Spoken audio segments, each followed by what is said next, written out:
おはようございます。たかしです。本日は3月1日水曜日、ただいま7時38分。それではポンド円のトレードポイントを見ていきましょう。まずは日足からです。昨日の日足は上髭の長い陰線となってきております。今までの上昇を打ち消すような形のロウソク足ですね。ちょうど実体部分がこの辺、フィボナッチリトレースメントの 61.8%、164円付近で抑えられての下落になってきております。ただ、今までの上昇トレンドを崩したわけではありませんので、この上髭陰線からの大きな下落になるのか、それとも再びここが一旦の調整の下落でここからもう一度上昇していくのかというところを現在は見極めていくタイミングです。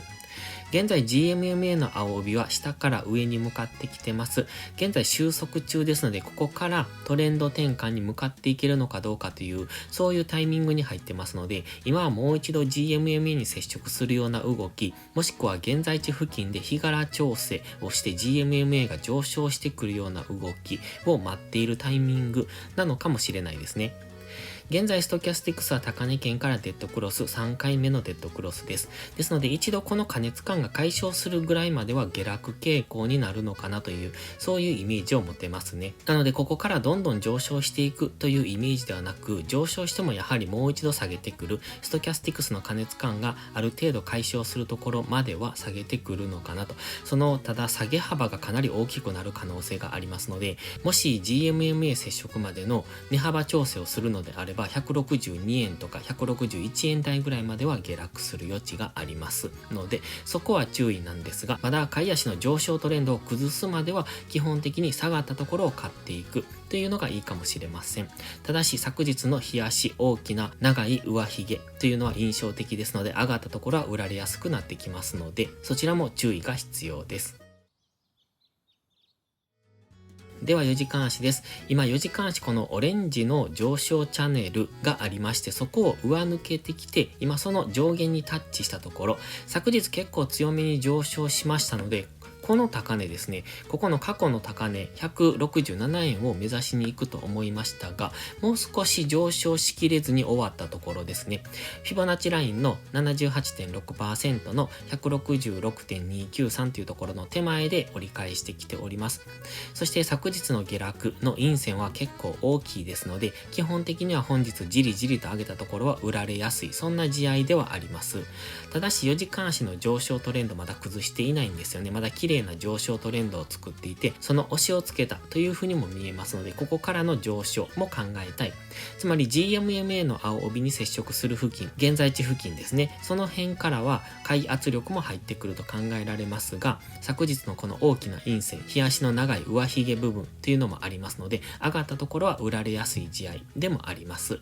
ストキャスティクスが安値圏に来たところでは次買いが入りやすくなるとは思いますが、現在はまだもう少し下落する余地があるのかなとも考えられますので、本日は上がったところは売りなんですが、4時間足の上昇トレンドを考えると、下がったところを短く買っていくっていうのもありだとは思います。では1時間足です。1時間足は昨日かなりの乱高下をしておりますね。強く上昇したかと思えば、夜中からの一旦の大きな下落になってきてますので、この上昇からのこの下落を見てると、下落の勢いが強いのがわかりますよね。連続陰線になってきてます。で、現在は先ほど4時間足のオレンジの平行チャンネルの上限付近にタッチ、そして4時間足の GMMA がこの辺を走ってますので、その付近からの上昇にはなってますが、やはり上値は重くなってくるだろうと。1時間足の GMMA の一旦下には潜ってきてます。まだ完全に潜りきったわけじゃないので、もう一段下落してくると、1時間足単位での下落トレンドに入っていくのかなとイメージできるんですが、現在はまだ分かりにくいところですね。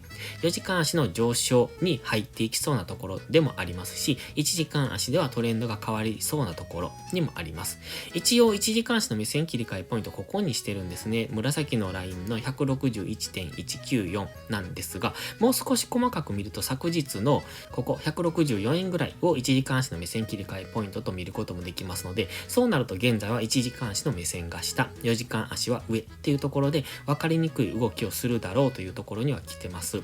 で、この小さな上昇トレンド、24日の金曜日からの小さな上昇トレンドっていうのは今崩してきてますので、やはりもう少し下落してもおかしくないのかなと。162円のミドルぐらいまでの下落は見ておきたいですね。そうなると4時間足の GMMA に深く突き刺さってきますので、そこからは一旦の上昇になるかもというところですが、やはり本日は昨日の強い下落がありますので、上がったところを売っていく。ただし4時間足では押し目買いポイントに来ているので、下がったところは買われやすいっていうので、分かりにくい動きをする可能性が高いなとは見ておりますので、しっかり引き付けてのトレード、そして3月に入ったばっかりですので、ここからはどちらに行くのかっていう、この今月のトレンドがどちらにつくのかっていうのを見極めるタイミングに入ってきてますので、もうしばらく様子見でもいいのかなと。本日は分かりにくい動きをしそうですので、上がったところで売る、下がったところで買うっていうので、引き付けてのトレードがいいと思われます。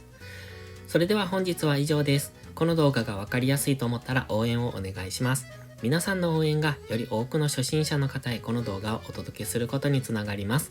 そして最後にお知らせです。YouTube のメンバーシップでは初心者の方向けの丁寧な解説動画を毎週1本更新しています。トレードの基礎が学べるメンバーシップにご興味があれば一度お試しください。それから初心者ではないけど安定して勝てないという方はポストプライムでのプライム会員をお勧めしています。